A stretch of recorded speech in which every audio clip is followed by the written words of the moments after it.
Hey guys, welcome back. It's Fire here. As you may already notice, this is not the original world from the first episode. This is something entirely different. I've been working on this one now for 2-3 days. Real world time, not game time, of course. This is actually the third time I've created the city in this seed. I'll try to remember to write the seed down in the description for you guys, just in case you like it. But it's a large world. I started off as medium, I guess. Ooh, I like it a lot. It's got lots and lots and lots of potential. But it's kind of a big world, but I'm growing into it. Basically, what happens is in this seed, you start with this storage barn here, and then right next to it, where this stone house is going to be someday, is the stockpile, and that's it. You got 5 families and a little bit of food and seed and whatnot, but that's about it. First thing, I'm going to try to give you guys some tips. First tip, focus on food. 15 by 15, I think that's what these fields are. First thing I did was I laid down these 2 fields. I put the pumpkins and the beans in the one, or pumpkins and beans there. Right after they're done, that's priority 1. Spring and summer, they don't really need shelter from too much, so focus on the food first. Once these fields are up and running, then you build houses. I believe it's 6, possibly 7 wood houses to start, which should be enough to get everybody sheltered. After you do this, next thing I would focus on is a logging camp. I guess that's what they call it.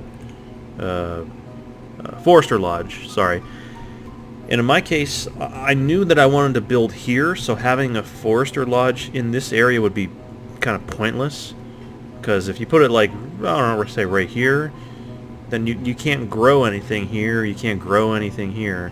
So you're only cutting down like these trees right here. It's not very efficient. So what I did was I ran my little walkway out here, and then I started up here. So this guy's got this area, and then eventually I worked down here, and this guy's got this area. So that way the circles don't overlap, and they each got a nice wide open area. It's not too many structures. But yeah. Once you lay down the Forester Lodge, try to clean up all the rocks and the iron around it. That way these guys can plant more trees and then in turn harvest more trees, so it's more efficient. By that time you're probably going to need some more food, so what I did was right next to the Forester Lodge I put a hunting cabin.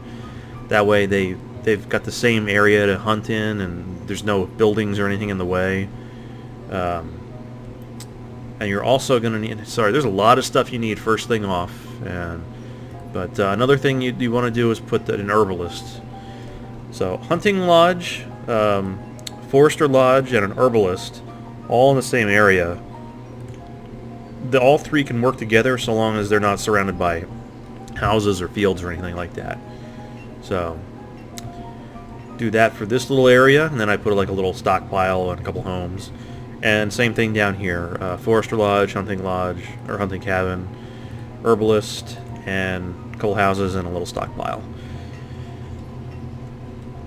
Then I built a couple fishing docks.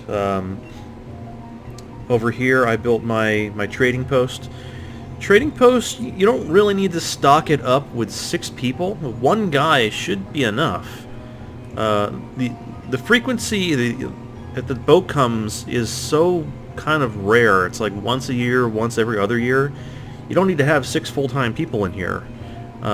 What you do is you set whatever you want to have desired in the dock ready to go. Set it for that, and the 1 guy will make a couple trips back and forth and back and forth and back and forth, and eventually he'll get it all full up to where you want it. You don't need 6 guys running back and forth. You could use those other 5 guys for something else. Actually, no, I need to do that. So yeah, having a nice trading post is good because when the boat comes, if the trader is a seed trader or other labor, okay, if he's a seed trader or I don't know, an orchard trader or something, you can get seeds and plants for your food and your orchards. These guys, they're content with eating the same two things all the time, but if you can give them more variety, their health, I believe, should go up some. So I started with pumpkins and beans, and then I got some wheat. I started with plums, so I made myself a little plum orchard for the people here to eat. Plus, also I make some ale out of it. Ooh, speaking of traders, there's one right now. And then I just made a second field with plum, but I have pecans, I think, so I could make a pecan orchard somewhere, and I'm thinking here or down here. But let's see what this guy has. So when a trader comes, or a merchant, it'll pop up here in your event log, and then what you can do is go to trade, and it shows you what he's bringing in. He's bringing in cherries, fish, and beef. I don't need any of that. I've got plenty of food to last me through the season. I could have some variety if I wanted to, but I don't need it. I've got food. I've got plenty of fish. Actually, I'm starting to store fish here, so that would be kind of pointless. Beef, I don't really need beef because I've got venison. I've got venison stored here as well, and it's in the market and all that, and I'll show you that in a minute. But cherries, I could get the cherries, but I don't need them, so I think I'm going to pass with this guy. Now, usually he'll stay half a year, I believe, possibly, and then he'll kind of keep going downriver. So I'll let him pass, and then I'll wait for the next guy. So anyway, after you get your hunting lodge up and your trading post, you're gonna start collecting lumber or logs, sorry, and then you'll need. Oh, I guess he finished that. Cool. You'll need a source of stone. So unless you're willing to shut down your farms in the winter and then just go pickaxe these stone rocks and boulders and stuff, you're going to need a quarry.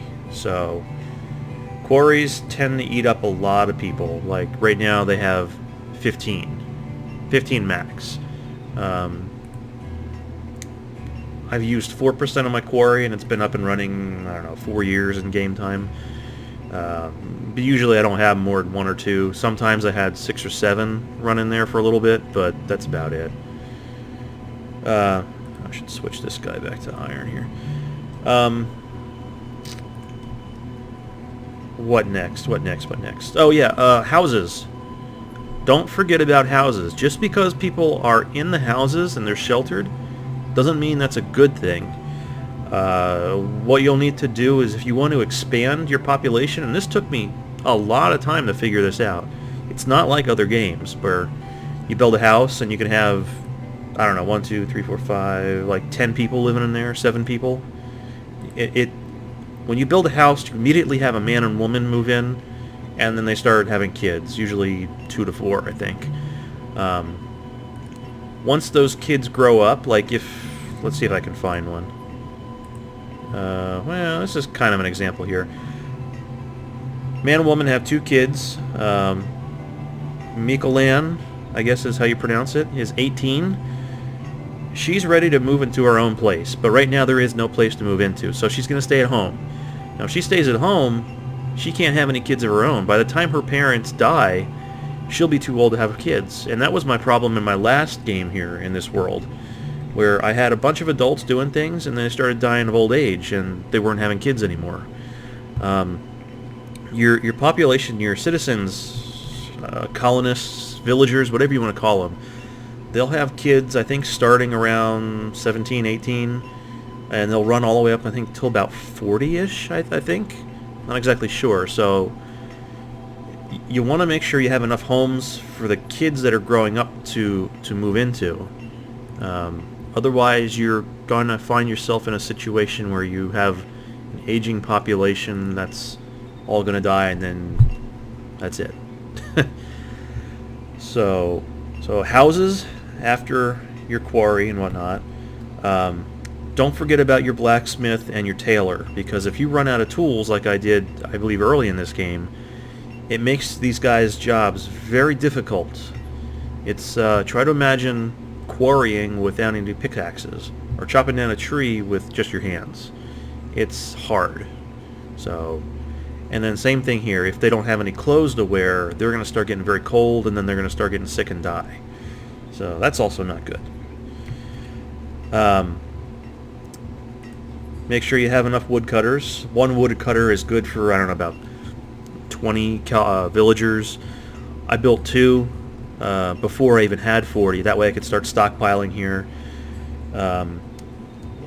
Firewood will give you a value of 3, and it's not that hard to make.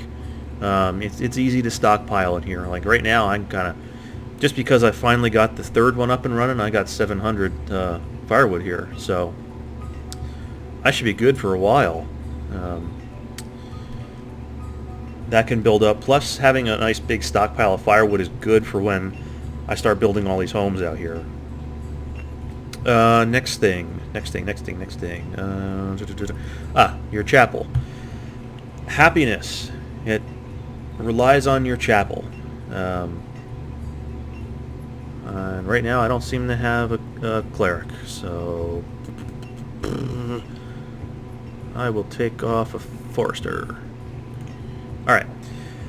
If there's a chapel up and running, and you've got a cleric for it, and it's open, you'll have all of your your villagers, all your villagers will go to the chapel. And what this does is it'll increase your happiness. Mine has not gone below 1, 2, 3, 4.5. Mine has not gone below 4.5 in the entire game, so that's good. Once I start dying of old age and there's nowhere to put them, hence the cemetery, if people die and there's nowhere to bury them, then people will start getting sad. They need to go to the cemetery for closure. I guess that's the closest thing you could say. If there's no cemetery, then they get sad. If there's no chapel, then they're also not happy. So basically, the older people get, the happiness goes down. So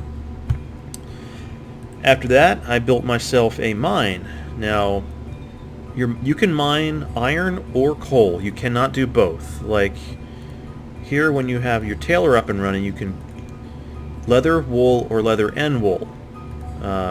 Here, the blacksmith, it's either iron or steel. But your mine is either one or the other. It can't be both. And I didn't know that for about an hour or so. I kept putting people in this mine, but my coal never went up. So, and I needed coal because I wanted to start making some steel tools. So, but I found out that if it's available, your villagers will take coal for fuel rather than firewood. I believe these guys, yeah, these guys snuck away with 9. And they still have a lot of firewood, and they took some coal. I don't know why. They should just burn through their firewood first, but whatever. Anyway, so that's up and running. Every time I have an industry, farming will always be number 1. I will always have maximum... see, there he goes. Bye-bye. I will always have all the farms up and running while it's in season, because you need food. You can't survive without food. You can go about half a season, 3/4 of a season without food, and then the people start dying. Usually starts with the kids. Don't ask why. But anytime I have any industry besides farming, I always have at least one. Unless it's the tailor or the blacksmith, and I got like 200 million of them, and I just shut them off. But, yeah. Now your storage barn... Actually, once your storage barn gets pretty full, they can't put any more stuff in there. So what I did next was I built myself a market. Market is like a consolidation of just about everything. It's people like to go there and they just kind of trade stuff. So that's good to have. It'll hold a lot more than your storage barn will. So if you have a little bit of space for it, depending on what size map you're playing, I would suggest making a market. Now in my case, I've got the storage barn here, the market, and just as a backup, I've got another one ready to go right next to it. So, and that's about it. I think that's about where I am right now. Plan for this particular map is... hold on just a second, guys. Another fisherman. And I want some more miners. Plan for this map. Main city right here. And I'm going to expand down and around here. I can't build up over this ridge. It'll only go around. And same thing here. If I wanted to make a little path to go across here, I can't go across the hill. It won't let me make tunnels. It's just not being very friendly. So what I'll do is I'll build around, and then this particular strip is just going to be all the city, more or less, and some fields. Along the side here, this is all going to be pasture and probably fields. And then this is probably going to be logging camps and what do you call them? Hunting and all that stuff. So I will, actually, I'm going to put this on pause. I think that's about it for right now, guys. I'm going to continue playing. I'm starting to build up a little stockpile of iron yet again. I'm going to send these guys off to pick up some iron rocks, or iron ore here pretty soon.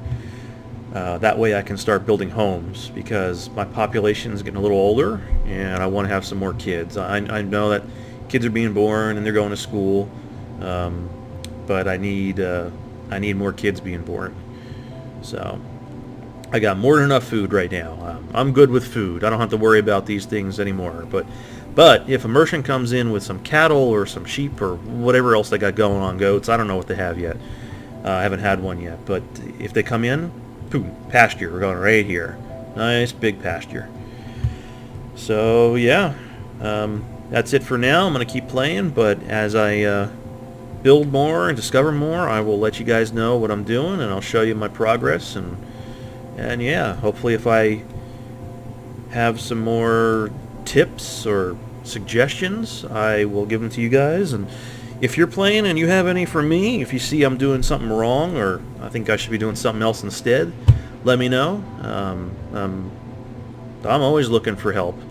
I prefer not to cheat, but help in the game is welcome. So, alright guys, I'm going to let you go, and thanks for watching. I'll see you next time.